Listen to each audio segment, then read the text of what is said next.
दोस्तों इस टाइम पे ना मार्केट में बहुत ज़्यादा हाइप हो रखी है कि रेनो ट्राइबर का ना टर्बो वेरिएंट जो है बहुत ही जल्दी मार्केट में आने वाला है। अब ये स्पेकुलेशन पूरे इंटरनेट पे फैली हुई है, लोग बहुत ज़्यादा एक्साइटेड हैं। तो आज की वीडियो में ना मैं सारा कुछ क्लियर करने वाला हूँ कि इस बात में कितनी सच्चाई है और अगर सच्चाई है तो वो कैसे पॉसिबल हो पा रहा है। क्योंकि ट्राइबर को मार्केट में आए हुए ना लगभग 7 साल हो चुके हैं यार, इतना टाइम लग गया तो अभी तक क्यों नहीं आ पाया था और अब कैसे पॉसिबल हुआ, अगर पॉसिबल हुआ तो यही सब ना मैं आज क्लियर करने वाला हूँ। So hey guys and welcome to the channel, this is Abhishek and you are watching Munda top notch. तो दोस्तों लगभग ना 1-1.5 साल पहले मैंने ना अपने यूट्यूब चैनल पे एक वीडियो डाली थी कि इस रेनो ट्राइबर में, मतलब बेसिकली रेनो ट्राइबर में टर्बो इंजन जो है वो पॉसिबल ही नहीं है। इनफैक्ट 1.2 लीटर इंजन भी ना रेनो नहीं दे सकती, उसकी पॉसिबिलिटी बिल्कुल ज़ीरो है। मल्टीपल मैंने रीजनिंग दी थी उस टाइम पे यार, बहुत लोगों ने मुझे भला बुरा कहा था कि भैया तुमने क्या बेवकूफ़ों वाली वीडियो बना दी है बिना सर पैर के। बट मुझे पता था मैंने क्या रीजनिंग दी है। अब जब रेनो ट्राइबर का फेस लिफ्ट लॉन्च हुआ तो एक बहुत ही बड़े यूट्यूबर ने सेम बातें बोली, इनफैक्ट रेनो की तरफ से भी सेम बात बोली गई और उस टाइम पे उनको बहुत वाहवाही मिली कि वाह क्या बात बोली है। तो ना मैं आपको पहले क्विकली बताता हूँ मैंने ऐसा क्यों बोला था कि रेनो ट्राइबर में 1 लीटर इंजन जो है वो पॉसिबल ही नहीं है, 1 लीटर टर्बो इंजन जो है वो पॉसिबल ही नहीं है। और अब ये कैसे पॉसिबल हो पा रहा है। जी हाँ, बिल्कुल सही सुना आपने। इस बात में 100% सच्चाई है कि ट्राइबर में ना बहुत ही जल्द जो है ना आपको टर्बो वेरिएंट देखने को मिलने वाला है। तो दोस्तों क्विकली ना मैं आपको एक्सप्लेन करता हूँ कि मैंने ऐसा क्यों बोला था। तो देखो यार, जो हमारी ट्राइबर बनी हुई है ना वो बनी हुई है 70-30 रेशो में। अगर आप ध्यान से देखोगे ना, इसका जो व्हील बेस है बहुत बड़ा है, 2636 mm का। और यहाँ से लेके इंजन बे एरिया तक, यहाँ तक ना 70% जो है कवर हो जाता है। बेसिकली इंटीरियर स्पेस जो है वो 70% कवरेज लेती है और जो हमारा इंजन बे एरिया है, बोनट हुड है, दैट इज़ 30% और इवन लेस। तो इतना ही एरिया हमारे इंजन बे को मिला है क्योंकि ये कैब फॉरवर्ड डिज़ाइन में बनी हुई है। कैब फॉरवर्ड का मतलब है कि अंदर जो पैसेंजर्स है उसको स्पेस जो है भर भर के मिले। बूट हुड जो है ना वो हमारा जो है थोड़ा सा छोटा रहेगा।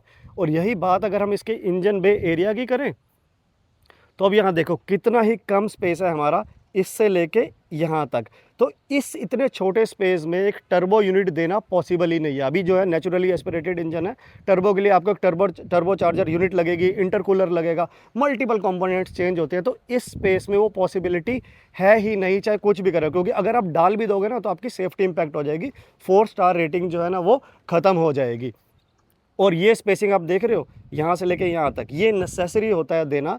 इसे बेसिकली क्रम्पल जोन भी बोलते हैं कई कंपनी वाले, कि अगर आपका इनकेस गाड़ी का एक्सीडेंट होता है तो सामने जो पेडेस्ट्रियन है उसको भी चोट कम लगे और अंदर भी चोट कम जाए, क्योंकि ये पार्ट जो है ना बेसिकली एब्जॉर्ब कर जाए इम्पैक्ट को। तो ये देना बहुत ज़रूरी होता है। अब अगर इसी बे एरिया में टर्बो यूनिट अगर डाली जाती ना तो ये जो है ना पूरा एरिया जो है आपका लूज़ हो जाता। और स्ट्रक्चरली यार आपका गाड़ी का वेट बढ़ता है, 10 चीज़ें जो हैं वो पिक्चर में आ जाती हैं। तो इस वाले फ्रेमवर्क पे, प्लेटफॉर्म पे वो पॉसिबल ही नहीं था। ये जो अभी हमारी करंट ट्राइबर आती है वो है CMFA प्लेटफॉर्म पे। तो इस प्लेटफॉर्म पे एक टर्बो चार्जर यूनिट देना या 1200 सीसी इंजन देना पॉसिबल ही नहीं था। और रेफरेंस के लिए ना आप यार रेनो की काइगर ले लो यार, काइगर में 1 लीटर टर्बो इंजन आता है। अब उसमें कैसे आप आया, तो यही आप ना नज़र डालना है कि उसके बोनट हुड पे, उसका बोनट हुड कितना ही बड़ा है। उसी वजह से ना इतनी स्पेस है अंडर द हुड के एक टर्बो यूनिट को और बाकी कंपोनेंट्स को जो कि टर्बो चार्जर यूनिट के लिए चाहिए होते हैं उनको प्लेस किया जा सकता है। अब रेनॉल्ट पे यार इतना ज़्यादा प्रेशर आ गया था कि ट्राइबर में टर्बो इंजन उनको देना पड़ रहा है। देना नहीं था लेकिन देना पड़ रहा है, क्योंकि यार खास तौर से जो उनके न्यू कस्टमर्स हैं वो बहुत ज़्यादा इंपैक्ट हो रहे थे कि हर किसी को ट्राइबर एज ए कार पसंद आ रही है, एज ए पैकेज पसंद है।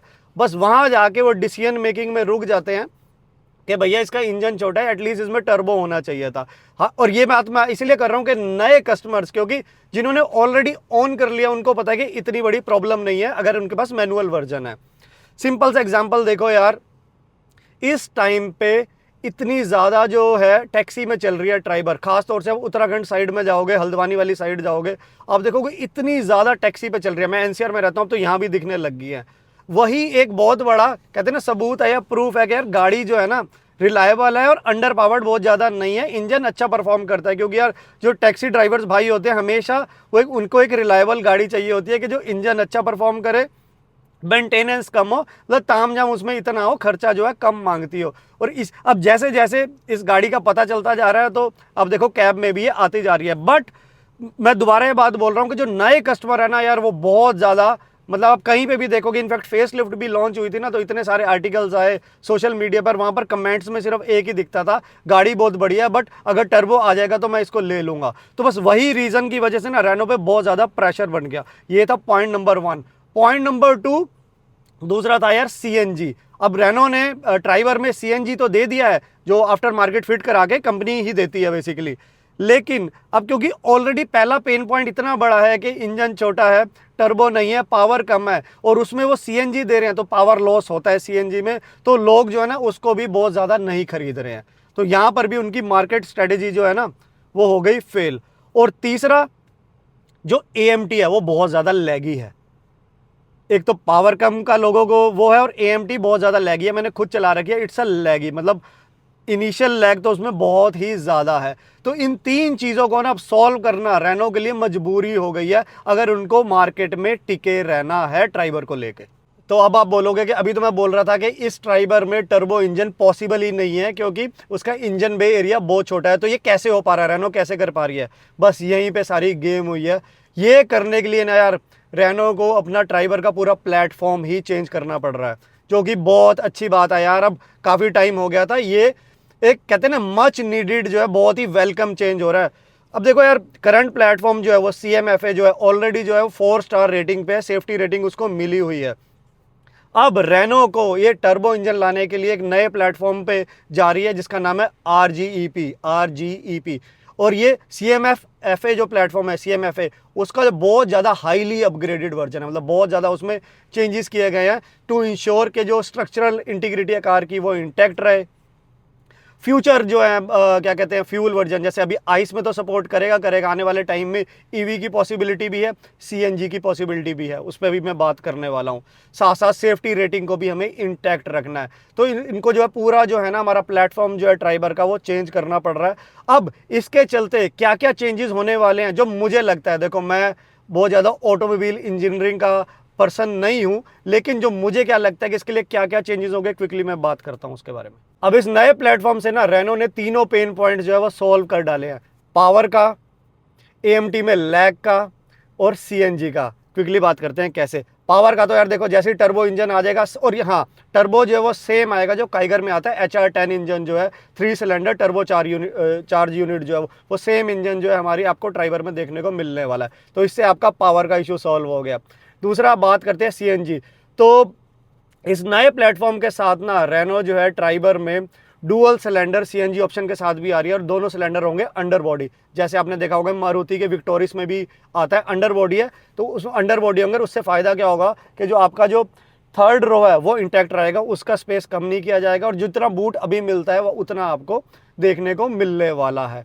और तीसरा एएमटी लैग। अब क्यों एएमटी में क्योंकि लैग है, तो रेनो जो है ना सीवीटी की ऑप्शन, एक्सट्रॉनिक सीवीटी जो हमारा काइगर में आता है, वो ऑप्शन भी आपको ट्राइबर में देखने को मिलने वाला है। तो ये तीनों जो पेन पॉइंट थे ना रेनो ने चुटकी बजा के इस नए प्लेटफॉर्म से जो है वो सॉल्व कर डाले हैं। तो अब बात करते हैं यार इस नए प्लेटफॉर्म के आने से ना क्या क्या स्ट्रक्चरल चेंजेस जो है ना हमें अपनी ट्राइबर में देखने को मिलने वाले हैं। अब ये मेरा मानना है, मुझे नहीं पता कि ऐसा होगा या नहीं होगा, जितनी मेरे को थोड़ी बहुत नॉलेज है मैं उसके बेस पे बता रहा हूँ, क्योंकि मैं रेनो के साथ काम तो कर नहीं रहा हूँ कि अंदर वो क्या चेंजेस करने वाले हैं, बट बेस्ड ऑन के my understanding engine bay area जो है वो रहेगा इंटैक्ट जैसे अभी ही है। लेकिन अब क्योंकि एक नई टर्बो चार्ज यूनिट आ जाएगी, इंटरकूलर भी चाहिए, तो कुछ कुछ चेंजेस हमारे ना इंजन बे एरिया में आपको देखने को मिलेंगे। और सबसे पहले जो क्या मिलेगा वो है आपका रेडिएटर। क्योंकि यार जो आपका टर्बो इंजन होते हैं वो नेचुरल एस्पिरेटेड इंजन के मुकाबले ना बहुत ज़्यादा हीट प्रोड्यूस करते हैं, तो उसको बहुत ही अच्छा एक कूलिंग मैकेनिज्म चाहिए होता है। तो सबसे बड़ा चेंज जो मुझे दिख रहा है कि जो इसका जो रेडिएटर है ना इनको बड़ा लगाना पड़ेगा, मे बी थिन लगाएं, ऐसी टेक्नोलॉजी से लगाएं कि रेडिएटर बड़ा है बट साइज़ वो 1-1 मिलीमीटर को बेसिकली वो यूज़ कर रहा है, अभी से वो थोड़ा सा थिन हो, बेटर टेक्नोलॉजी पे हो, एक बेटर कूलिंग प्रोवाइड कर पाए। इंटरकूलर और जो इनकी टर्बो चार्जर यूनिट होगी वो हो सकता है थोड़ा नीचे लगाएं, समझ, जो बैटरी का कंपार्टमेंट है और जो हमारे इंजन माउंट्स है उस एरिया पे उसे ले जाए, और इंजन माउंट को भी बेटर प्लेस करें। ये 3-4 की चेंजेस तो मेरे को इमीडिएटली होते हुए दिख रहे हैं। देखते हैं कि रेनो किस हिसाब से इसको मैनेज करता है। प्लस अब बड़ा इंजन लगेगा तो ज़्यादा टॉर्क होगी, थोड़ा वेट बढ़ेगा, तो जो आपका सस्पेंशन और ब्रेकिंग जो है उस पर भी इम्पैक्ट आता है। तो वहाँ पर भी ना चेंजेस होते हुए मुझे दिख रहे हैं। इनको जो सस्पेंशन में बेटर डैम्पिंग करनी पड़ेगी, डैम्पनिंग करनी पड़ेगी एक बेटर कंफर्ट देने के लिए, क्योंकि French cars are known for their suspension. तो उसमें रेनो जो है गड़बड़ी नहीं करेगी, वहाँ पर आपको बेटर सस्पेंशन अपग्रेड मिलेगा। और ब्रेकिंग में मे बी एक बिगर डिस्क ब्रेक्स यूज़ करी जाए और बेटर ड्रम ब्रेक्स भी यूज़ करी जाए। ये की चेंजेस तो होने ही होने तय हैं मेरे हिसाब से। बाकी ड्राइविंग कंफर्ट और प्रैक्टिकल फीचर जो अभी हमें ट्राइबर में मिलते हैं वो इंटैक्ट रहने वाले हैं, उनमें कुछ भी छेड़छाड़ नहीं होगी। तो गाइस खुश हो जाओ, आपकी इतने सालों की जो दुआ जो है ना एक तरह से वो मान ली गई है बहुत ही जल्दी। और बहुत ही जल्दी कब, इसी ईयर 2026 में अराउंड अक्टूबर, मतलब जो फेस्टिव सीजन है उसके अराउंड ही आपको देखने को मिल जाएगी। मुझे ऐसा लग रहा है कि जो डस्टर हाइब्रिड आनी है और ये मे बी साथ साथ भी कर सकती है, बट एज पर जो करंट इन्फॉर्मेशन है बोला जा रहा है सितंबर अक्टूबर में जो है ना ट्राइबर का टर्बो वेरिएंट आपको देखने को मिल जाएगा। अब प्राइस नो डाउट प्राइस बढ़ेगा, मेरे ख्याल से 1.5 लाख तो कम से कम बढ़ेगा ही बढ़ेगा। बट अगेन यार यही लोगों की डिमांड थी कि एक ऐसा मतलब करंट लाइनअप भी रखो एनए वाला, और एक ऐसा एक वेरिएंट निकाल दो जिसमें अगर किसी को टर्बो चाहिए, ज़्यादा पावर चाहिए, सीवीडी चाहिए, डुअल सिलेंडर सीएनजी ऑप्शन चाहिए, ये ऑप्शंस भी आपको मिल जाएं। अब एक बात सोचने की है, जो मेरी डिमांड है रेनॉल्ट से कि यार आप इतने चेंजेस कर रहे हो ना, एक मॉडल में सनरूफ भी दे दो। देखो बहुत ज़्यादा हमारे इंडिया में यूज़ नहीं है सनरूफ का, इतनी गर्मी होती है। अभी भी देखो मैं अभी बाहर व्लॉग कर रहा था भैया, मेरे से खड़ा नहीं हुआ गया, एसी चला के अंदर बैठ गया हूँ। लेकिन सनरूफ की यार एक ऐसी डिमांड है, कहते हैं ना उसकी एक दीवानगी है, घर में बच्चे हैं तो गाड़ी वही अच्छी है जिसमें सनरूफ है। तो एक कहते हैं ना हाथी के दांत है दिखाने वाले, डस्टर में भी इन्होंने दे दी, ग्लोबल मॉडल में नहीं आती है।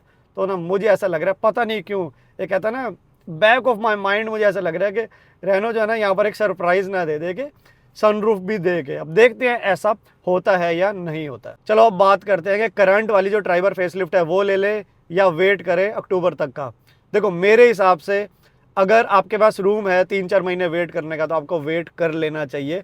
एक बार लॉन्च जाती है, किस प्राइस पे लॉन्च होती है, और उसके बाद आप उसे चला के देख लेना, और उस टाइम पे ही करंट जो वेरिएंट है नेचुरल एस्पिरेटेड वाला उसको भी चला के देख लेना, आपका बजट कितना है उसके हिसाब से ना आप उस टाइम पे डिसाइड कर लेना अगर आप वेट कर सकते हो। अगर वेट कर ही नहीं सकते हो तो फिर तो करंट ऑप्शन है ही नेचुरल एस्पिरेटेड वाली, उसमें आप मैनुअल वेरिएंट उठा लो, एएमटी मत लेना। सच बता रहा हूँ, एएमटी मत लेना। एएमटी यार लैगी है, मतलब मैंने लास्ट वीक ही चलाई, मज़ा नहीं आया, बिल्कुल ही मज़ा नहीं आया।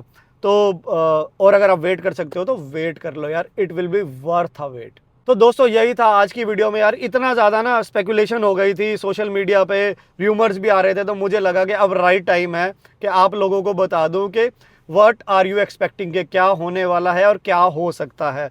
तो गाइज आई होप आपको ना आज की वीडियो अच्छी लगी होगी। आपको पता है क्या करना है, वीडियो अच्छी लगी तो वीडियो को दे देना थम्स अप, चैनल पे नए हो तो चैनल को कर लेना फॉलो, और इस वीडियो को शेयर कर देना अपनी फ्रेंड्स एंड फैमिली से। तो गाइज अब मैं आपको मिलता हूँ अगली वीडियो में, bye bye, see you, love you. Subscribe कर लो।